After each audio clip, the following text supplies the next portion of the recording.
My belief is that Madeleine McCann died in April or May 2007. I believe Madeleine McCann's corpse was situated in the McCann's holiday apartment for a period of time. I believe that Madeleine McCann's corpse was transported in the McCann's Renault Scenic hire car some weeks after she died.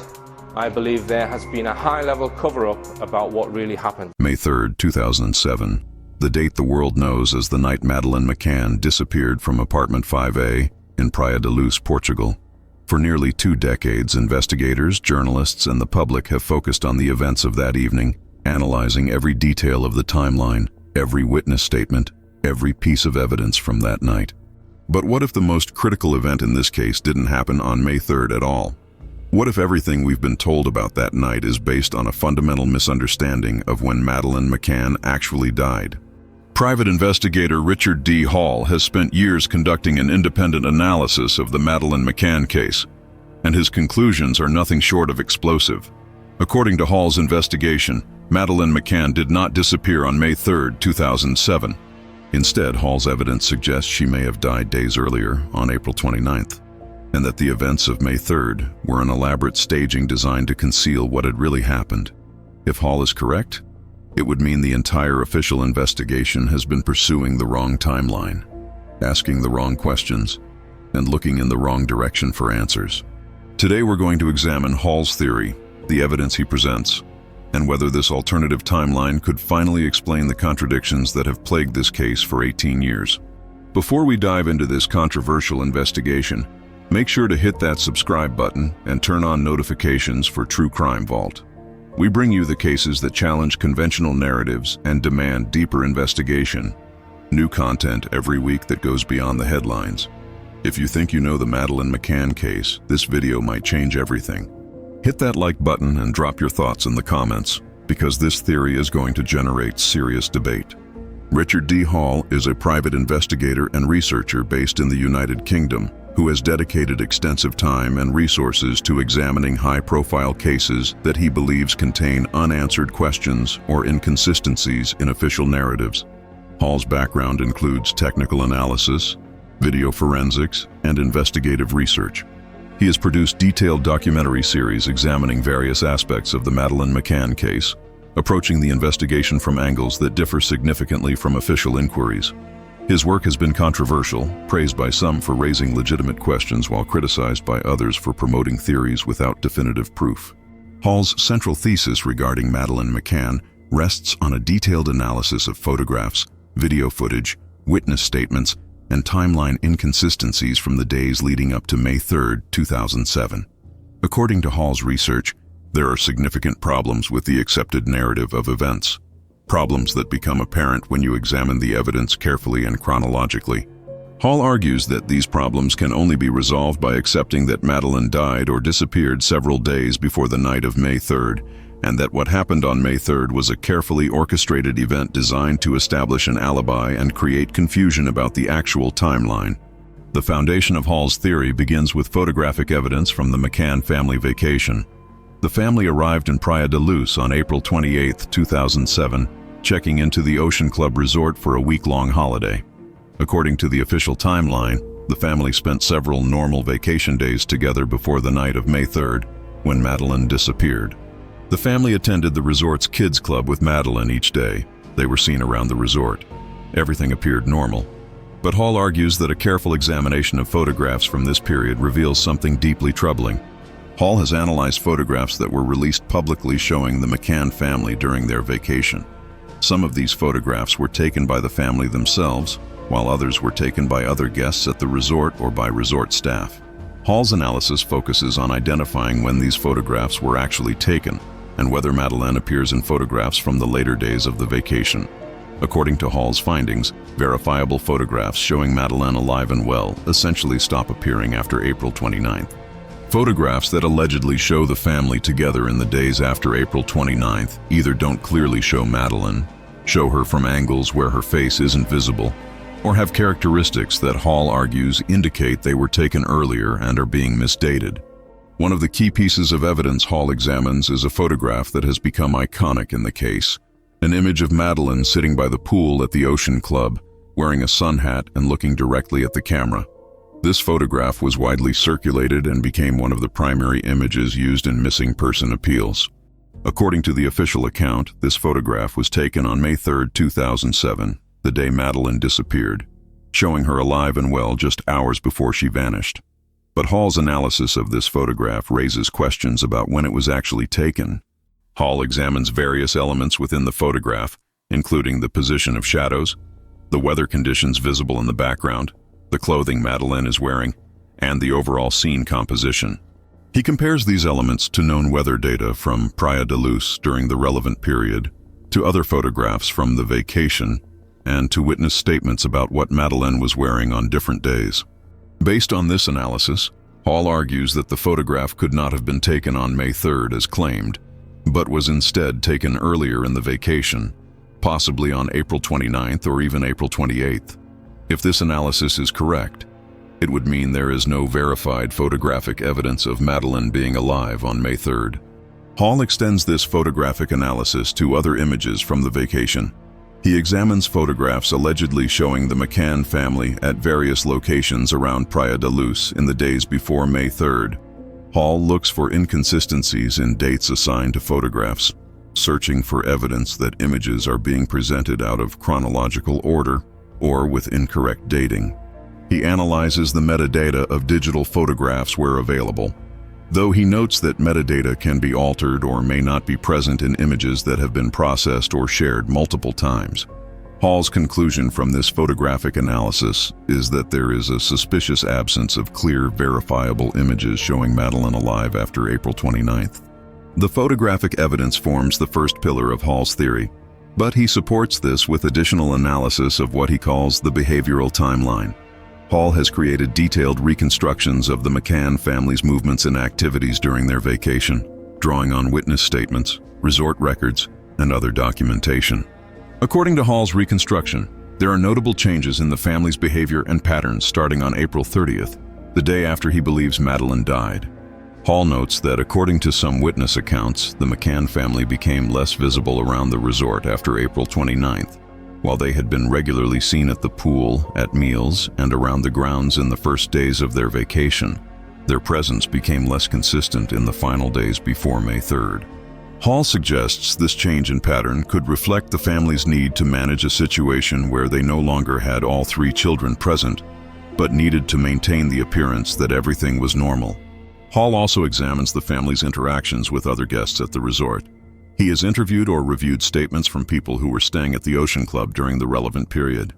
Several of these witnesses recall seeing the McCann family with their children early in the vacation, but Hall notes that very few witnesses report clear sightings of all three children together after April 29th.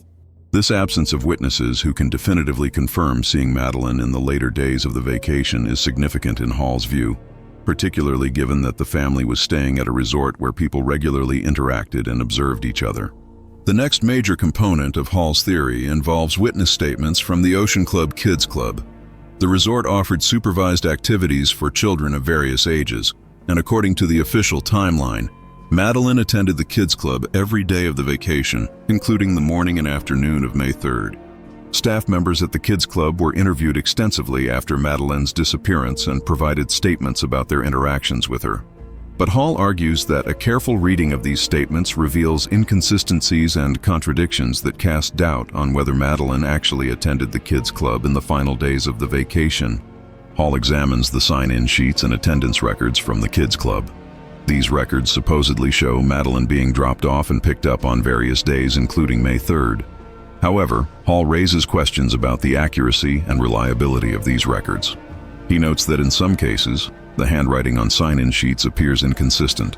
He questions whether staff members were actually verifying the identity of each child or simply marking attendance based on parents' statements that their children were present.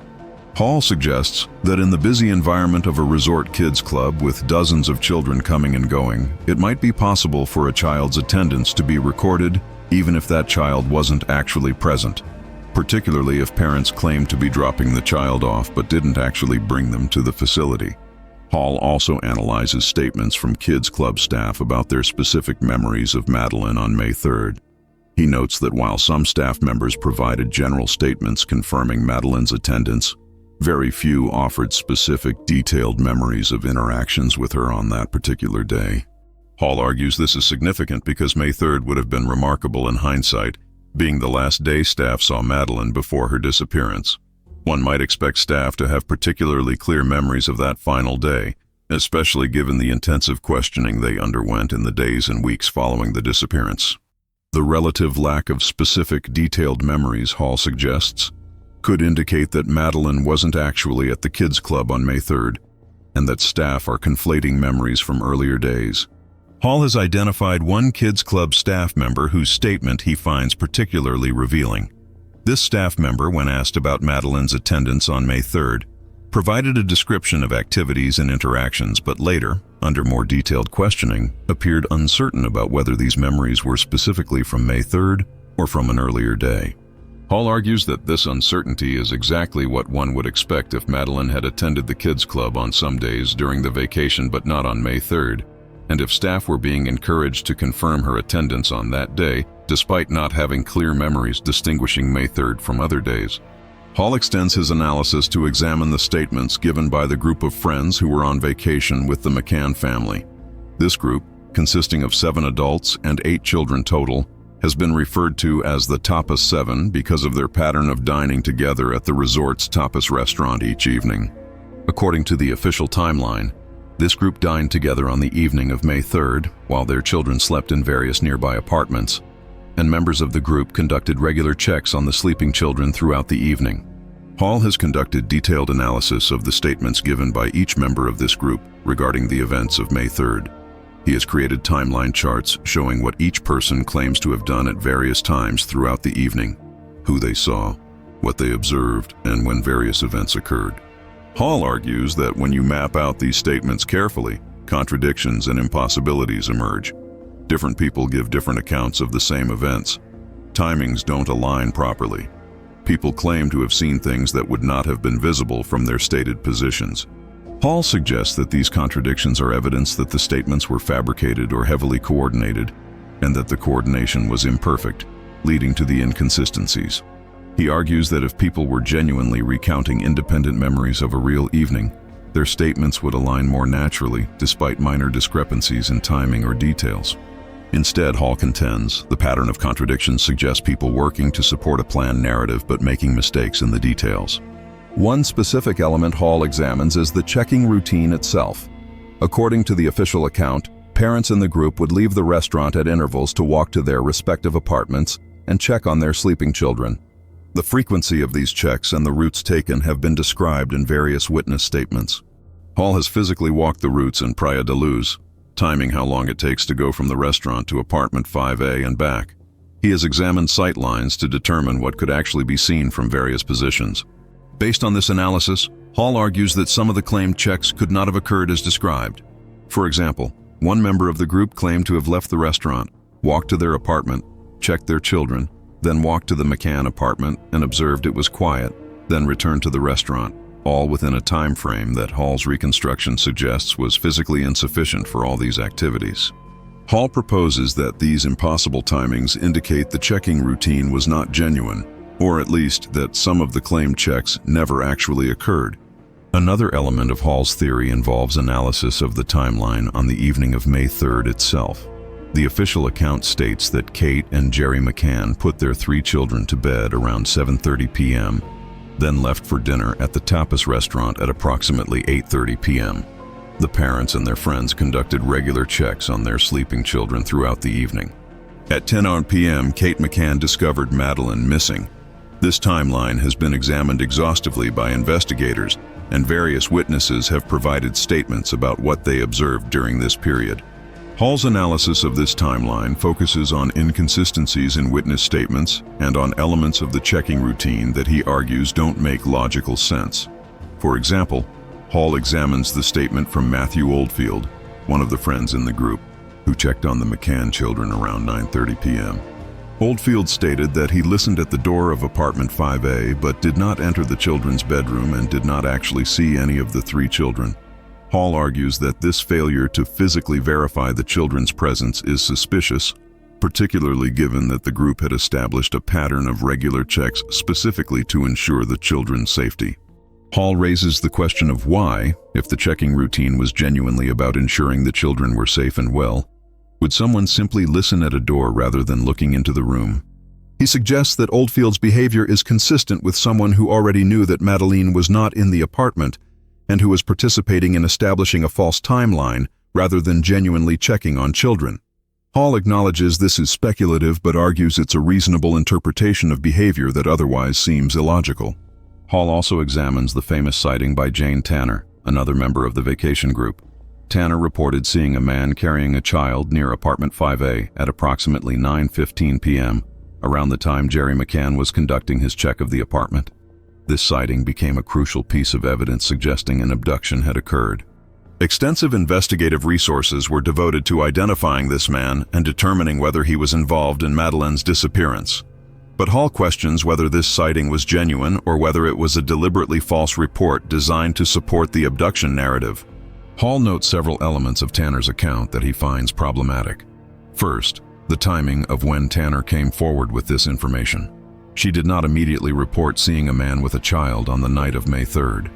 Instead, this information emerged later during police questioning. Hall suggests this delay is suspicious and could indicate the sighting was fabricated after the fact to support a particular narrative. Second, Hall questions the visibility conditions and whether Tanner could have seen the details she described given the lighting, distance, and brief nature of the sighting. Third, Hall notes that Adrien McCann was supposedly in the immediate area at the same time Tanner saw this man, yet Jerry did not see anyone carrying a child. How could Tanner and Jerry have such different observations of the same location at the same moment? Hall has conducted experiments in Praia da Luz to test whether Tanner's claimed sighting was actually possible. He has positioned people at the locations where Tanner, Jerry, and another friend who was also in the area at that time would have been standing.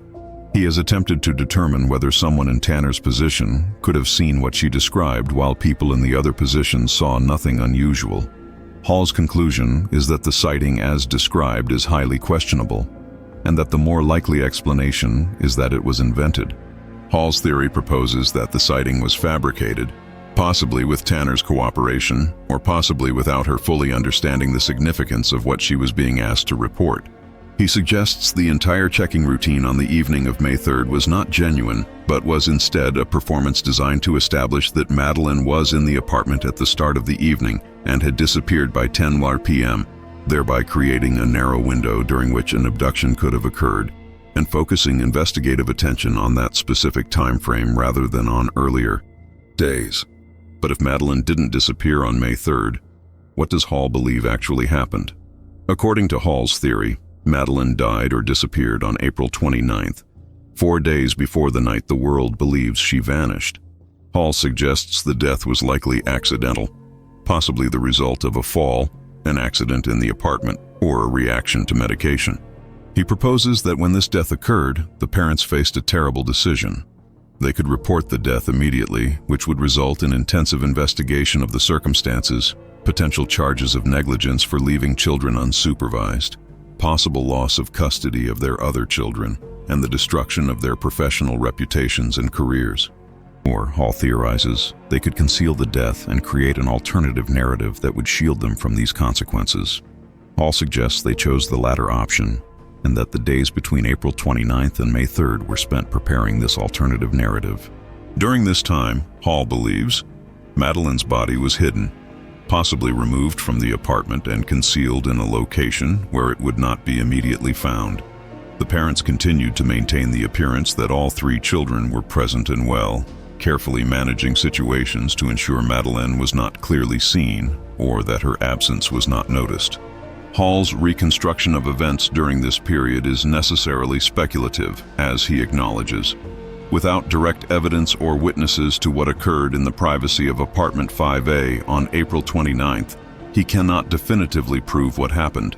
However, Hall argues that his theory is consistent with the available evidence and provides explanations for elements of the case that are otherwise inexplicable within the official timeline.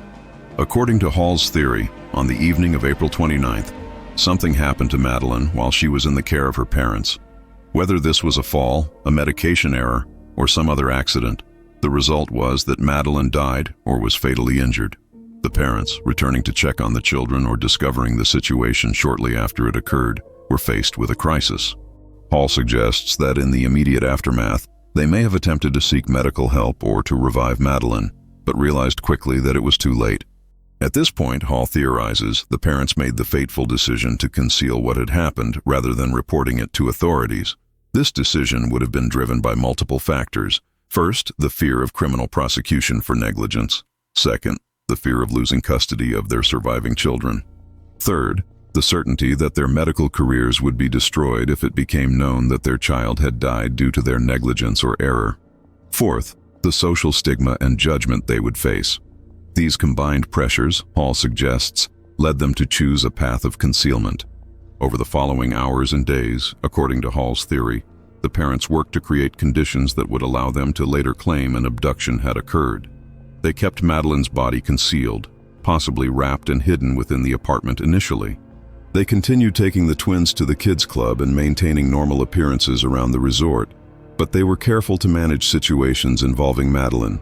When they signed her into kids' club, Hall theorizes they may have done so without actually bringing her, or they may have brought items of her clothing to suggest her presence without her actually being there.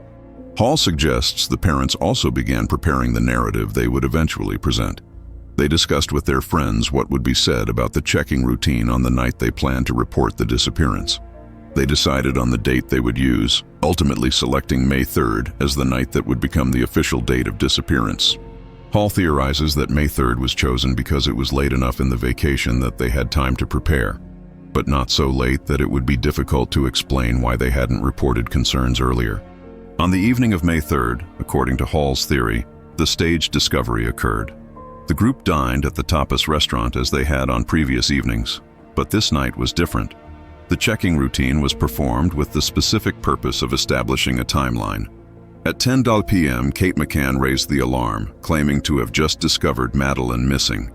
The subsequent chaos, the searches, the police response all proceeded based on the assumption that an abduction had just occurred. But in reality, Hall argues, Madeleine had been deceased for 4 days by that point.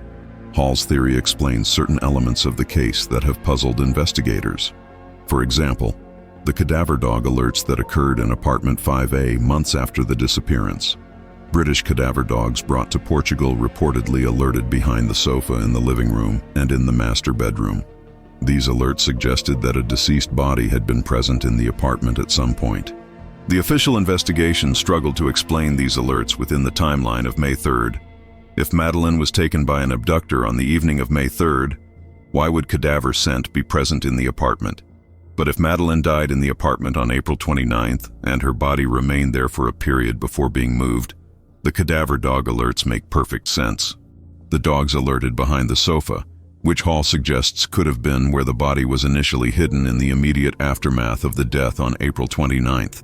The sofa could have concealed the body from casual observation while the parents determined how to proceed. The alert in the master bedroom could indicate that the body was later moved to that location, perhaps to a wardrobe or under the bed, as the parents prepared for the eventual staged discovery. Hall notes that cadaver scent can persist for months or even years in locations where decomposition has occurred, which explains why the dogs were still detecting it when they examined the apartment in late summer 2007. Similarly, Hall's theory addresses the DNA evidence found in the rental car that the McCann family obtained on May 27th, more than 3 weeks after May 3rd. Forensic analysis reportedly found biological material in the trunk of this vehicle that appeared to match Madeleine's DNA profile. The presence of this material has never been adequately explained within the conventional timeline. Why would Madeleine's DNA be in a car the family rented weeks after she disappeared? The official explanation suggested the family had transported Madeleine's clothing or personal items in the vehicle, or that the DNA came from diapers belonging to the twins. But Hall argues these explanations are weak, and that the more logical interpretation is that Madeleine's body was transported in that vehicle. According to Hall's theory, during the period between April 29th and May 27th, Madeleine's body was hidden in a location accessible to the family. This could have been in the apartment initially, then moved to a more secure location, possibly a storage area, a remote location in the countryside, or even temporarily in another property to which the family had access. When the family rented the car on May 27th, Hall theorizes they used it to transport the body to a final disposal location, somewhere it would be unlikely to ever be found. The DNA detected in the trunk would be residue from this transportation. Hall notes that the timing of the car rental is suspicious in itself. Why did the family need to rent a car more than 3 weeks into their stay in Praia da Luz? They had been managing without a vehicle up to that point. The official explanation is that the family needed transportation for their ongoing stay in Portugal and for greater mobility to continue search efforts. But Hall suggests the real reason was to have a vehicle available for moving evidence that could no longer remain in its current location. Hall also examines the behavior and statements of Kate and Jerry McCann in the days following May 3rd. He notes that within hours of reporting Madeleine missing, the family had already begun organizing a sophisticated public relations campaign. They contacted media outlets. They arranged for photographs of Madeleine to be distributed worldwide. They gave interviews, and they established themselves as the public face of the search for their daughter. Hall argues this behavior is inconsistent with parents who are genuinely in shock and grief over a sudden abduction. Instead, he suggests it indicates preparation and planning, consistent with people who knew in advance that they would need to manage public perception of events. Hall points to specific statements made by the McCanns in interviews during the early days and weeks after May 3rd. He argues that some of their language choices and responses to questions are revealing. For example, when asked about the last time they saw Madeleine, the parents described putting her to bed on the evening of May 3rd. Hall notes they provide relatively few details about this final interaction compared to what one might expect from parents recalling their last moments with a child. He suggests this lack of detail could indicate the memory being described is not actually from May 3rd, but from several days earlier, and that the parents are being careful not to provide too many specific details that might later be contradicted. Hall has also analyzed video footage of the McCanns' media appearances in the days and weeks after May 3rd, looking for behavioral cues that might indicate deception. He examines their body language, their facial expressions, their emotional responses, and their verbal patterns. Hall notes instances where he believes their emotional displays seem performative or inconsistent with genuine grief and panic. He points to moments where they appear composed and controlled in ways that seem unusual given the circumstances they claim to be experiencing. This type of behavioral analysis is highly subjective and controversial. Experts in deception detection and body language often disagree about what specific behaviors indicate, and there is significant debate in the psychological community about whether it's possible to reliably detect lies through behavioral observation. People respond to trauma and stress in highly individual ways, and behavior that seems strange or inappropriate to observers may simply reflect that person's particular coping mechanisms rather than indicating deception.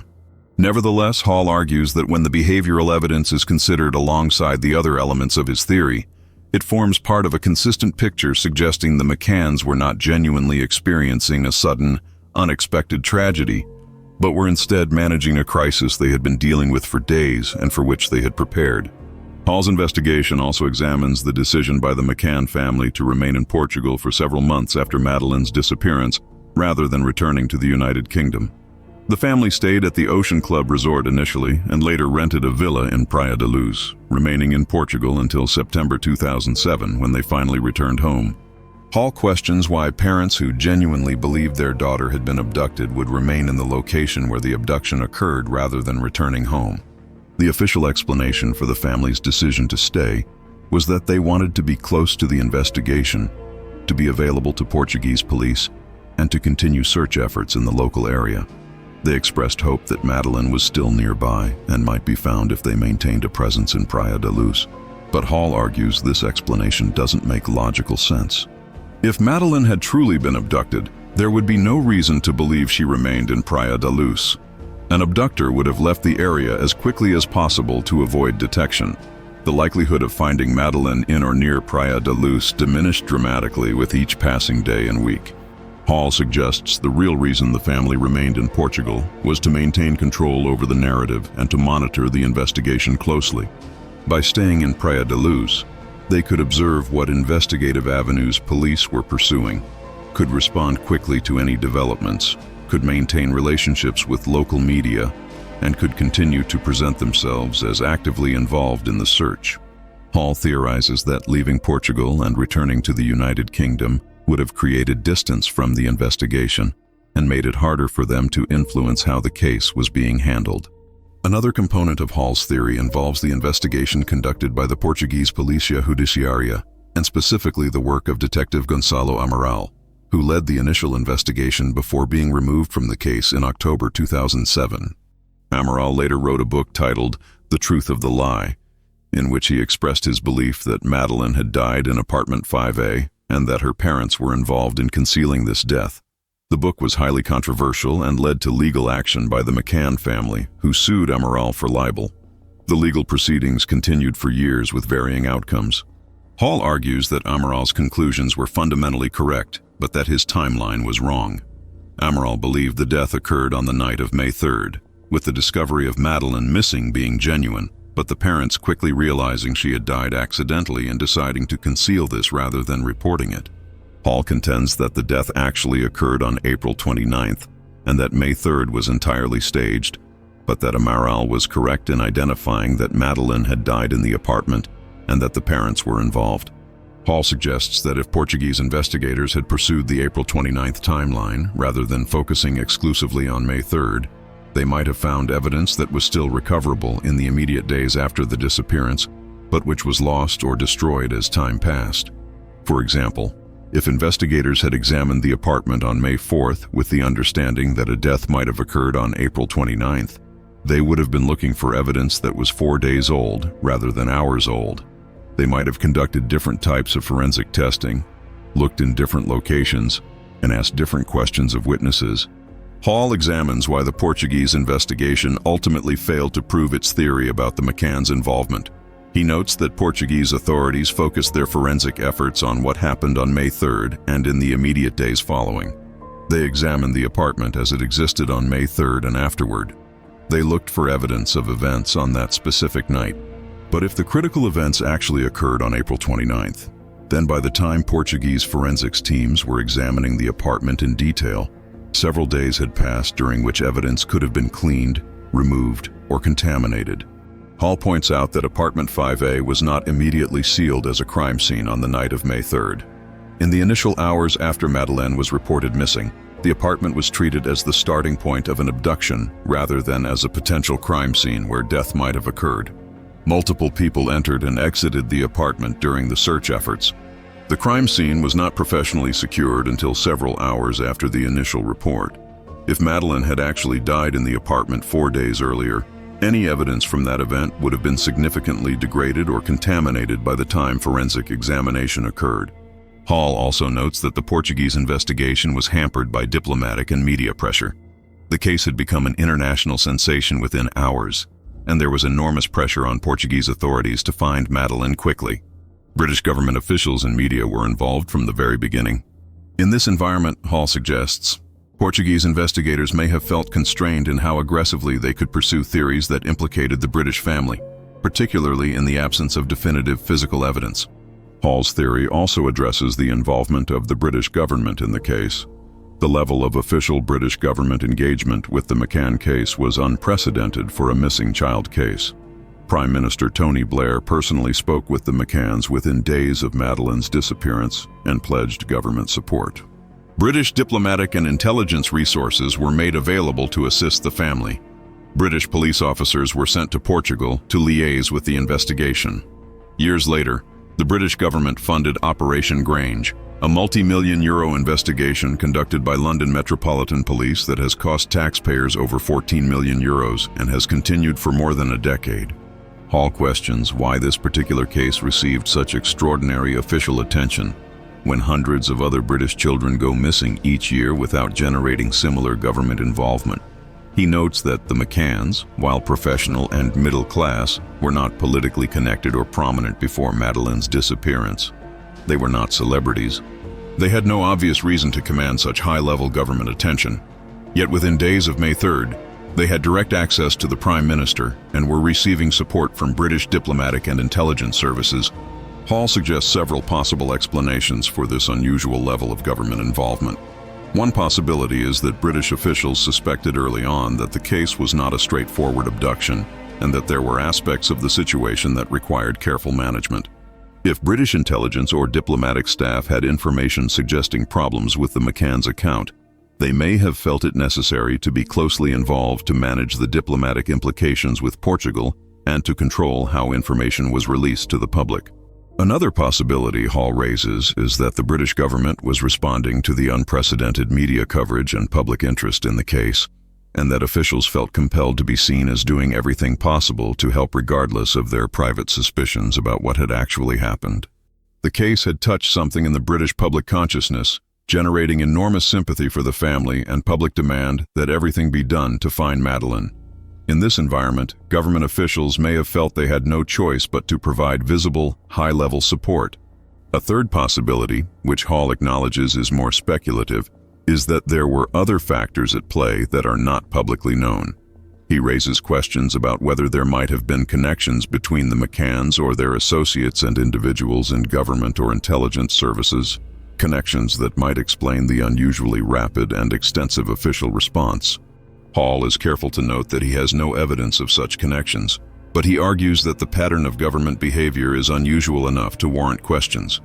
This aspect of Hall's theory ventures into territory that critics characterize as conspiracy theorizing. There is no direct evidence of a government conspiracy to conceal the truth about Madeleine McCann's disappearance. The simpler explanation for government involvement is that the case generated enormous public interest in the United Kingdom, creating political pressure on officials to be seen as doing everything possible to help.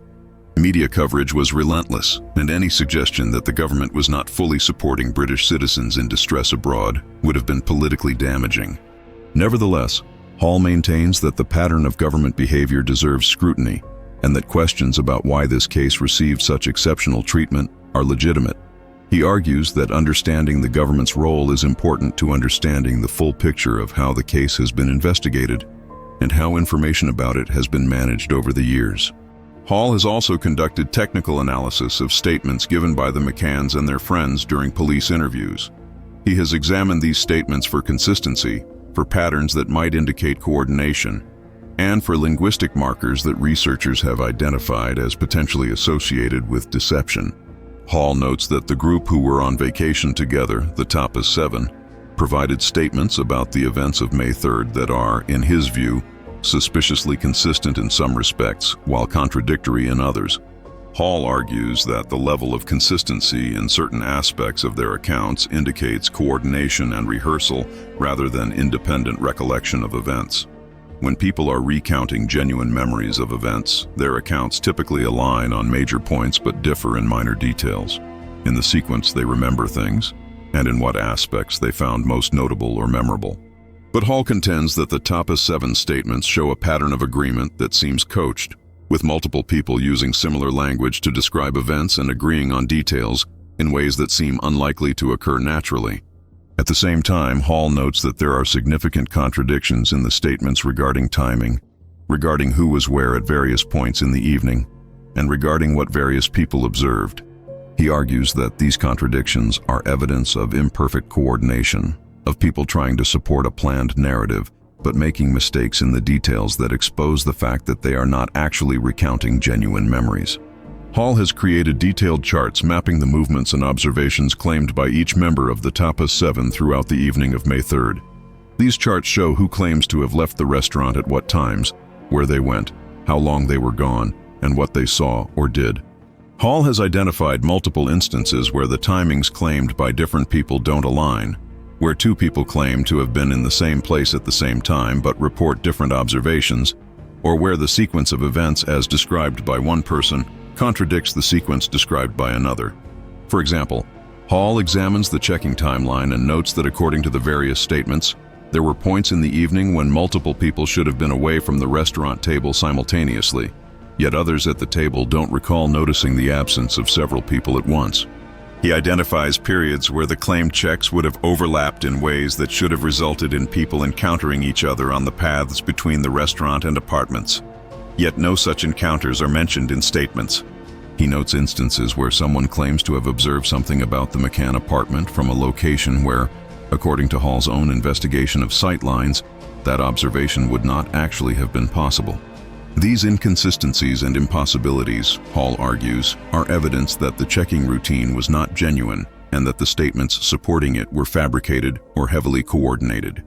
He suggests that what actually happened on the evening of May 3rd was much simpler than the complex narrative of multiple checks that has been presented. The group dined at the restaurant, but the checking routine as described did not occur or occurred in a much more limited fashion than claimed. At 10:12 p.m., Kate McCann left to stage the discovery of Madeleine missing, and the subsequent accounts were constructed to create the impression of a careful monitoring system that should have prevented an abduction but was defeated by a skilled intruder. Hall points to the fact that none of the Tapas 7 agreed to participate in a reconstruction of the evening of May 3rd, when Portuguese police requested this in 2008. A reconstruction would have involved the participants returning to Praia da Luz and physically walking through their claimed movements, with police timing the various actions and testing whether observations claimed to have been made were actually possible. Portuguese investigators believed a reconstruction would be invaluable in resolving the contradictions in statements and might reveal important information about what actually happened. The request for a reconstruction was formally made to the McCanns and their friends through legal channels. The participants were asked to return to Portugal for a specific period to participate, but the group declined, with various reasons given. Some cited concerns about media intrusion, noting that a reconstruction would attract enormous media attention and create a circus atmosphere. Some cited the emotional difficulty of recreating the evening when Madeleine disappeared. Some raised concerns about their legal positions and whether participating might create risks for them. Hall argues that these reasons, while superficially understandable, do not withstand scrutiny. If the group genuinely wanted to help find Madeleine, and if their accounts were truthful, participating in a reconstruction would be an obvious way to assist the investigation. The discomfort of media attention or emotional difficulty, while real, would seem like minor concerns compared to the importance of potentially advancing the investigation. The fact that the entire group declined to participate, Hall suggests, indicates a shared concern that a reconstruction would expose problems with their narrative, particularly regarding timing, sightlines, and whether certain claimed observations were actually possible. The refusal to participate in a reconstruction became a significant point of contention between the British families and Portuguese investigators. Portuguese police felt that the refusal indicated the group had something to hide. British media and the families themselves argued that Portuguese police were being unreasonable in their demands and that there were legitimate reasons for declining to participate. The controversy contributed to the deteriorating relationship between Portuguese authorities and the McCann family, a deterioration that ultimately led to the Portuguese investigation being archived without resolution. Hall has attempted his own informal reconstructions in Praia da Luz, walking the relevant routes, timing various activities, and testing sightlines and observations.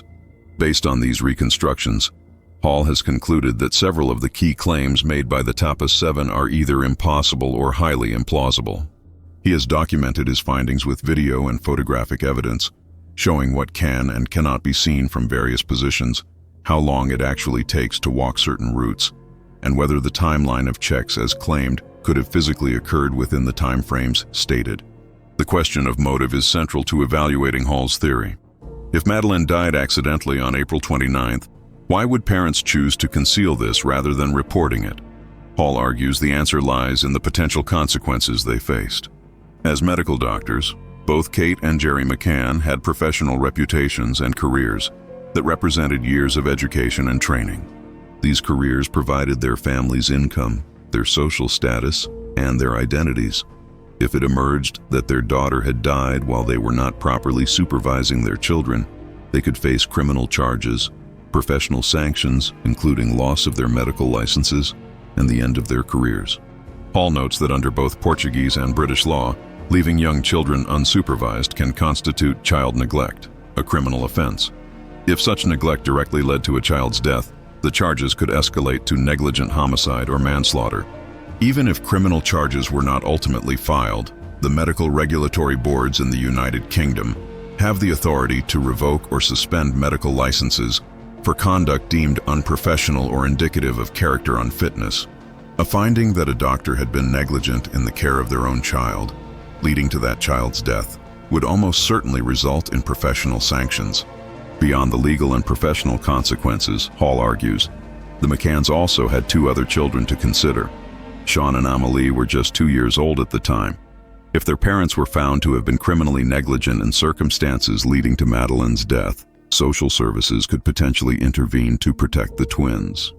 In the United Kingdom, child protection authorities have broad powers to remove children from homes where they are deemed to be at risk. While removal of children is never undertaken lightly, a case where one child had died due to parental negligence would certainly trigger intensive scrutiny of whether the surviving children were safe. The prospect of losing all 3 children rather than just one, Hall suggests, could create powerful motivation to conceal what had happened. If they reported Madeleine's death honestly, they might face criminal charges, lose their careers, and lose custody of Sean and Amelie.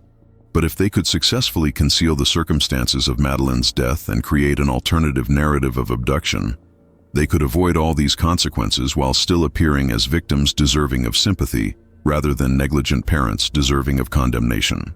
Additionally, Hall argues there is the social stigma and public judgment to consider. In the actual timeline of events, the McCanns have faced enormous criticism for their decision to leave their children unsupervised while dining at the restaurant. They have been called negligent, irresponsible, and worse by commentators and members of the public. But this criticism has been somewhat muted by sympathy for their loss and by the narrative that they were victims of a predatory criminal who took advantage of a brief lapse in supervision. If instead the truth were that Madeleine died directly due to their negligence and they had attempted to conceal this, the public judgment would be vastly more severe. They would be viewed not as tragic victims, but as culpable parties whose actions led to their daughter's death, and who then lied about it to avoid consequences. Hall acknowledges that this proposed motive requires attributing to the McCanns a level of calculation, self-preservation, and sustained deception that many people find impossible to believe ordinary parents could exhibit. The decision to conceal a child's death rather than reporting it honestly would be morally reprehensible in most people's judgment. Maintaining such a deception under the intense scrutiny the McCanns have faced would require remarkable psychological fortitude and consistency. Involving friends in the deception, as Hall's theory requires, would compound the moral culpability and would create enormous risks that someone would break ranks and reveal the truth. Critics of Hall's theory often focus on this psychological improbability. They argue that while people certainly do act out of self-interest and self-preservation, the specific behaviors Hall attributes to the McCanns would be extraordinarily difficult to maintain. Parents who had lost a child, even if through their own negligence, would typically be consumed by guilt and grief. The idea that they could then stage an elaborate false abduction, maintain this fiction through months of interrogation and investigation, give tearful public appeals while knowing their daughter was deceased, meet with government officials and even with the Pope while maintaining their deception, all seem psychologically implausible. But Hall counters that people in desperate circumstances are capable of extraordinary measures, and that the McCanns would not be the first parents to lie about circumstances surrounding a child's death to avoid consequences. He points to other documented cases where parents have initially claimed abduction, accidental disappearance, or other external causes for a child's death, when the truth was that the child died under circumstances that reflected badly on the parent's care or judgment. While these cases are relatively rare, they demonstrate that the behavior Hall attributes to the McCanns is not without precedent in criminal history. Hall cites several specific cases as examples. He references the case of Susan Smith in the United States, who claimed her children had been abducted during a carjacking when she had actually drowned them herself. Smith maintained her false story for 9 days, appearing on television making tearful appeals for the return of her children, before ultimately confessing. Hall notes that Smith's ability to maintain her deception, at least temporarily, demonstrates that parents are capable of lying about their children's deaths, even under intense scrutiny and while facing their own emotional turmoil. Hall also references cases where parents have claimed their children died in accidents or disappeared in ways that concealed the parents' negligence or wrongdoing. He argues that while most parents would not make the choices the McCanns allegedly made, it's not accurate to say such choices are psychologically impossible or unprecedented. Human behavior in crisis situations is complex and sometimes contradicts what we expect or what seems rational from an outside perspective. Nevertheless, the psychological plausibility of Hall's theory remains one of its most debated aspects. Many people who have followed the case find it simply impossible to believe that the McCanns could have done what Hall suggests, regardless of the evidence Hall presents. Others argue that Hall has identified genuine inconsistencies and problems with the official narrative that deserve explanation, even if his specific theory about what happened might not be completely accurate. Hall's theory has generated intense debate within the community of people who follow the Madeleine McCann case closely. This community includes journalists who have covered the case, investigators who have worked on it, legal professionals who have analyzed it, and members of the public who have followed developments over the years. Supporters of Hall's analysis argue that he raises legitimate questions that have not been adequately addressed by official investigations. They point to the inconsistencies he identifies, the timeline problems, the lack of verified evidence of Madeleine's presence after April 29th, and the suspicious elements of the May 3rd narrative. Supporters argue that Hall's theory elegantly explains evidence that is otherwise contradictory or inexplicable within the official timeline.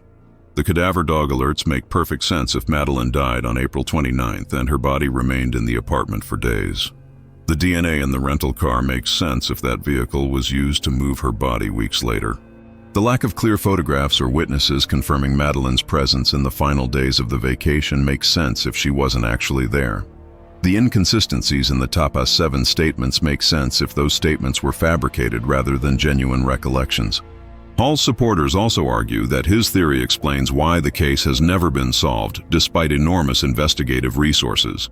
If investigators have been looking at the wrong timeline, asking the wrong questions, and pursuing the wrong leads, it's not surprising they haven't found answers. Hall's theory suggests that the key to solving the case is recognizing that the critical events occurred 4 days before everyone has assumed, and that once you make this temporal shift, previously inexplicable evidence begins to make sense. Critics of Hall's theory raise numerous objections. First and most fundamentally, they note that Hall's photographic analysis and timeline reconstruction, while detailed, are not definitive. Determining precisely when a photograph was taken based on shadows, weather conditions, and other environmental factors requires making multiple assumptions and involves significant margin for error. Even professional forensic analysts would be cautious about definitively dating photographs in this manner. The fact that Hall believes certain photographs were not taken when claimed does not prove they were not taken at those times. Critics also note that Hall's interpretation of the absence of evidence, the lack of clear photographs or witness confirmations of Madeleine after April 29th, as evidence of absence, is logically problematic. The fact that we don't have definitive proof Madeleine was alive on May 3rd doesn't mean she wasn't alive then. It could simply mean that the photographic and witness evidence happens to be ambiguous or incomplete. Families on vacation don't typically document every moment, and the absence of time-stamped, verified photographs from every day doesn't indicate anything sinister. Critics argue that Hall's interpretation of witness statements involves reading between the lines, attributing sinister motives to statements and behaviors that could have innocent explanations. The fact that kids' club staff don't have crystal clear, highly specific memories of Madeleine on May 3rd could simply reflect normal human memory patterns. When something happens that seems routine at the time but later becomes significant, our memories of the specific details are often fuzzy. We conflate similar events and struggle to distinguish what happened on which day. This is normal and doesn't indicate anything suspicious. Similarly, the inconsistencies Hall identifies in the Tapas 7 statements could reflect the normal variability in human testimony rather than evidence of fabrication. When multiple people witness the same events, their accounts naturally differ in various ways based on what each person was paying attention to, what they found most salient, how they interpret ambiguous observations, and how their memories have been shaped by subsequent discussions and questioning. Perfect consistency in witness statements would actually be more suspicious than the moderate inconsistencies Hall has identified, as it would suggest coordination and rehearsal. Critics note that Hall's theory requires numerous people to be involved in or aware of a conspiracy to conceal Madeleine's death. At absolute minimum, it requires both parents to be complicit. Hall's theory also strongly implies that at least some of the friends in the vacation group must have been aware of the deception and cooperated with it, since their statements form part of the false timeline. Maintaining secrecy among so many people over nearly 2 decades would be extremely difficult. The risk that someone would break ranks would confess either out of conscience or under pressure or would reveal the truth accidentally, would be substantial. Yet no such revelation has occurred, no credible whistleblower has emerged, and no definitive proof of the conspiracy Hall describes has surfaced. Critics also argue that Hall's theory doesn't adequately explain the ultimate disposal of Madeleine's body. If she died on April 29th, where was her body kept for the following days and weeks? How was it moved without being detected? The intensive searches that occurred in the days following May 3rd involved thousands of officers, trained search dogs, helicopters with thermal imaging, and examination of vehicles and properties throughout the region. How could a body have been successfully hidden during this period and then moved later to a location where it has never been found despite years of searching? Hall suggests the body was hidden within apartment 5A initially, then moved to a temporary location, and eventually transported in the rental car to a final disposal site. But critics argue this sequence of events would be extraordinarily risky and difficult to accomplish without detection. Moving a body requires privacy, time, and the absence of witnesses. In a vacation resort with hundreds of guests and staff, in a small village where police and search teams were active for weeks, successfully moving and disposing of a body would be a significant challenge. While not impossible, critics argue it's implausible that this could have been accomplished without leaving any evidence or without anyone observing something suspicious. Finally, critics note that Hall's theory is ultimately unprovable without either a confession from those involved or the discovery of Madeleine's remains in circumstances that conclusively establish when she died. Without such definitive evidence, Hall's interpretation of ambiguous facts remains just that, an interpretation, one possible explanation among several. Critics argue that extraordinary claims require extraordinary evidence, and that the evidence Hall presents, while interesting, does not meet the standard required to overturn the accepted timeline and to accuse parents of an elaborate cover-up of their daughter's death. The legal and ethical dimensions of Hall's investigation have also generated controversy. The McCann family has pursued legal action against various individuals and media outlets that have published allegations suggesting their involvement in Madeleine's disappearance. In Portugal, Gonçalo Amaral faced a lengthy legal battle over his book alleging the parents' involvement. In the United Kingdom, several newspapers have settled libel claims brought by the McCanns. The family has been clear that they view accusations of their involvement as defamatory and as causing additional harm to their family beyond the tragedy they have already experienced. Hall's work, which directly accuses the McCanns of concealing their daughter's death and fabricating an abduction narrative, places him potentially at legal risk. However, Hall has argued that his investigation represents legitimate inquiry into matters of public interest and that the right to investigate and question official narratives is fundamental in a democratic society. He contends that the McCanns, by virtue of having made themselves public figures through their extensive media engagement and public campaigning, have opened themselves to a degree of scrutiny that private individuals would not face. This raises complex questions about the balance between freedom of expression and investigation on one hand, and protection of individuals from harmful false accusations on the other. Where is the line between legitimate investigation that challenges official narratives and irresponsible conspiracy theorizing that causes harm without adequate evidentiary foundation? These questions don't have simple answers, and legal systems in different countries strike different balances between these competing values. The emotional impact of Hall's theory on the McCann family and on others involved in the case cannot be ignored. Kate and Jerry McCann have endured nearly 2 decades of public scrutiny, suspicion, and accusation. They have been declared suspects by Portuguese police, have been the subject of books and documentaries suggesting their involvement, and have faced countless online theories and accusations from people around the world. They have described the psychological toll this has taken on them and on their surviving children. Hall's theory represents a continuation and intensification of this painful experience. It suggests not only that they were involved in their daughter's death, but that they have maintained an elaborate deception for 18 years, that they have cynically manipulated public sympathy, that they have lied to investigators and to the world, and that they have transformed a tragedy into a calculated performance. Regardless of whether Hall's theory is correct, the human cost of such accusations is significant and should be acknowledged. Supporters of the McCanns argue that Hall's theory is deeply unfair to a family that has already suffered the worst loss parents can experience. They contend that theories like Hall's cause ongoing harm, impede the investigation by focusing attention on the wrong suspects, and demonstrate a disturbing willingness by some members of the public to believe the worst about people without adequate evidence. They point to the investigation of Christian Bruckner, the German national who has emerged as the prime suspect in official investigations led by German prosecutors, as evidence that the abduction theory remains viable and that investigative resources should focus there rather than on discredited theories about the parents' involvement. But Hall's response is that the truth matters regardless of who it implicates and regardless of emotional considerations. He argues that if Madeleine died on April 29th and this has been concealed for 18 years, then justice requires this truth to be exposed. He contends that investigative resources should follow evidence rather than avoiding uncomfortable conclusions, and that protecting people from painful scrutiny cannot be the basis for determining which theories are examined and which are dismissed. Hall also argues that the official investigation has failed despite enormous resources, and that this failure suggests something fundamental is wrong with the approach that has been taken. The fact that German prosecutors believe they have identified Madeleine's killer in Christian Bruckner, but have been unable to charge him after years of investigation, might indicate that their theory is wrong.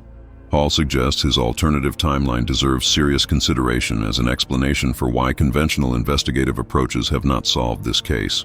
The relationship between Hall's theory and the official investigation of Christian Bruckner is complex. German prosecutors have stated publicly and repeatedly that they believe Christian Bruckner is responsible for Madeleine McCann's death. They have described evidence including phone records placing him near the Ocean Club on the night of May 3rd, witnesses reporting seeing his distinctive vehicle in the area, his pattern of committing crimes in the Algarve including the 2005 attack in Praia da Luz, and most significantly, his alleged confession to a cellmate about kidnapping a child from an apartment in the Algarve. If German prosecutors are correct about Bruckner, then Hall's theory is wrong. Madeleine did disappear on May 3rd as the official timeline states. She was taken by Bruckner, an experienced criminal who had committed similar break-ins and attacks before. The lack of physical evidence linking Bruckner to the crime is unfortunate but not surprising given the time that has passed and the limitations of the original investigation. From this perspective, Hall's theory is a distraction that draws attention away from the real perpetrator and causes unnecessary additional harm to the McCann family. But Hall argues that the German investigation of Bruckner, despite years of work and expressions of confidence from prosecutors, has not produced charges. German prosecutors have admitted they lack the physical evidence necessary to prove their case in court. The confession they rely on came from a prison informant whose credibility could be challenged. The phone records prove only that Bruckner was in the general area, not that he was involved in any crime. The fact that German authorities have not charged Bruckner after years of investigation, Hall suggests, might indicate their theory is fundamentally flawed. Hall does not claim to know definitively what happened to Madeleine McCann. He acknowledges that his theory is based on interpretation of evidence and that alternative interpretations are possible. But he argues that his timeline makes better sense of the totality of the evidence than the official May 3rd timeline does. He contends that investigators should seriously consider the possibility that Madeleine died on April 29th, and that doing so might finally break the case open after 18 years of failed conventional investigation. The debate over Hall's April 29th theory ultimately reflects broader questions about how we evaluate evidence, how we distinguish between legitimate investigation and unfounded conspiracy theorizing, and how we balance the search for truth with compassion for those who have experienced tragedy. These are not easy questions, and reasonable people can disagree about where the lines should be drawn and what standards of evidence should apply to theories that challenge official narratives. What is clear is that the Madeleine McCann case continues to generate intense interest, passionate debate, and competing theories nearly 2 decades after she disappeared. The fact that the case remains unsolved despite unprecedented investigative resources suggests that something about it is profoundly challenging, that either the evidence is genuinely ambiguous and insufficient, or that investigators have been looking in the wrong direction, or that the truth has been successfully concealed by those who know it. Richard D. Hall's theory that Madeleine died on April 29th rather than disappearing on May 3rd represents one attempt to explain the inconsistencies and unanswered questions that have plagued this case.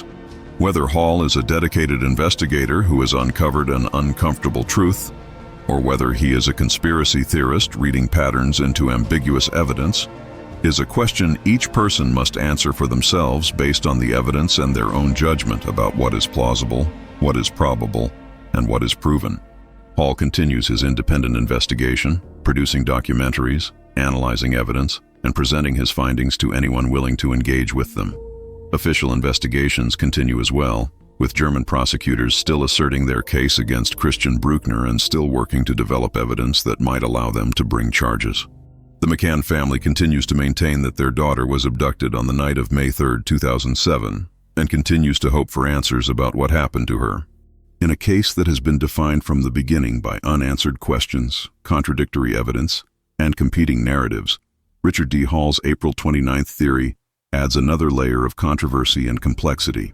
It challenges foundational assumptions that have guided nearly 2 decades of investigation. It reinterprets familiar evidence in provocative and disturbing ways. It accuses people who have positioned themselves as victims of being perpetrators of an elaborate deception. Whether Hall's theory represents breakthrough insight or harmful speculation remains intensely debated. What is undeniable is that 18 years after Madeleine McCann disappeared, we still don't know with certainty what happened to her. We don't know if she died on April 29th, as Hall contends, or if she was abducted on May 3rd, as official investigations conclude. We don't know if she died accidentally or if she was killed deliberately. We don't know where her body is or whether she might somehow still be alive against all probability. These unknowns are what keep the case alive in public consciousness. They are what drive investigators, both official and independent, to continue searching for answers. And they are what make theories like Hall's, regardless of their accuracy, continue to generate discussion, debate, and investigation. The truth about what happened to Madeleine McCann matters. It matters for her memory and for her dignity as a person whose life had value. It matters for her family, who deserve to know what happened to their daughter and sister. It matters for justice, whether that justice involves holding an abductor accountable or acknowledging an accident and its aftermath. And it matters as a test of whether our investigative systems and processes are adequate to uncover truth even in the most challenging and high-profile cases. What do you think about Richard D. Hall's theory that Madeleine McCann died on April 29th rather than disappearing on May 3rd? Does the photographic evidence Hall presents convince you that there's a gap in verified sightings of Madeleine after April 29th? Do the inconsistencies in witness statements suggest coordination and fabrication? Or do they reflect normal human memory patterns? Does Hall's theory explain evidence like the cadaver dog alerts and the DNA in the rental car better than official explanations do? Or do you believe Hall is reading patterns into ambiguous evidence and that the official investigation timeline is correct? These are difficult questions without easy answers. The evidence is genuinely complex and admits of multiple interpretations. Reasonable people examining the same facts reach different conclusions based on their assessment of what's plausible and what weight to give various pieces of evidence.